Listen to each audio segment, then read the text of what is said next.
Retrenchment, a dreadful and disheartening word, but in times of economic uncertainty, retrenchment can happen to any of us. Every day, Singaporeans have financial commitments to fulfill and bills to pay. Those retrenched face even more stress. Since 2011, the Workers' Party has proposed unemployment support in the form of a redundancy insurance scheme.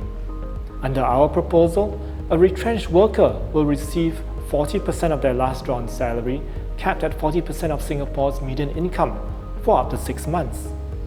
Payouts will come from an employment security fund, which will be funded mainly by equal monthly contributions of employers and employees that total just 0.1% of their monthly salary.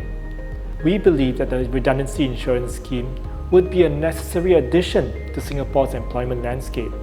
It will boost the well-being of Singaporeans by giving them greater peace of mind. Are you a worker in Singapore? What do you think?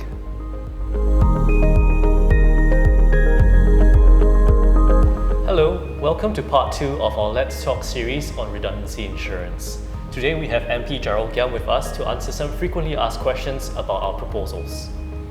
So Gerald, for those who are not so familiar, could you tell us more about the Workers' Party's proposed redundancy insurance scheme? Sure, Andre. The Workers' Party has actually proposed a redundancy insurance scheme, which is a form of unemployment support for retrenched workers in Singapore. And this scheme would actually pay out 40% of the worker's last drawn salary, capped at 40% of the median income of Singaporeans for up to 6 months. And we believe that this scheme will be beneficial for Singaporeans because it helps them to be able to have some income while they tide over the time that they're looking for a new job, while they're going for some retraining.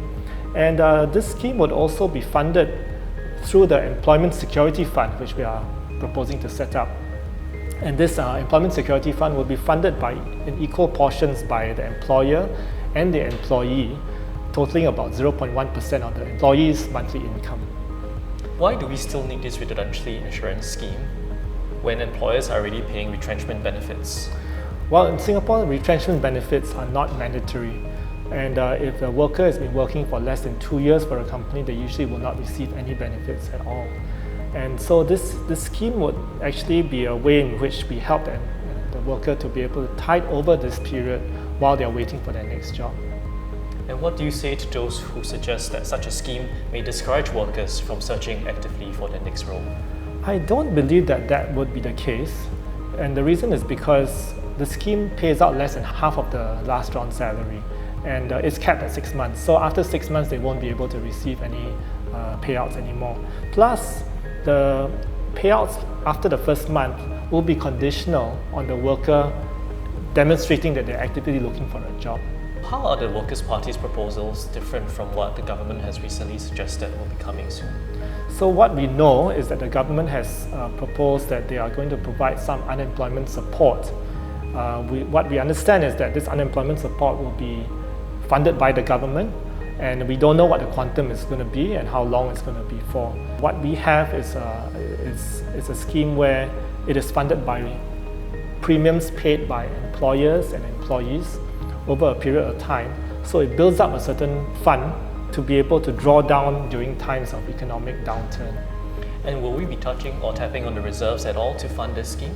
No, we won't be tapping on the reserves because, like I said, this is funded by employers and employees. And if we start the scheme early enough, it gives us more time to build up the reserves in the scheme, and we can draw down from that fund during the times of economic downturn, and we don't have to tap on any government support for it even. Well, thank you, Gerald.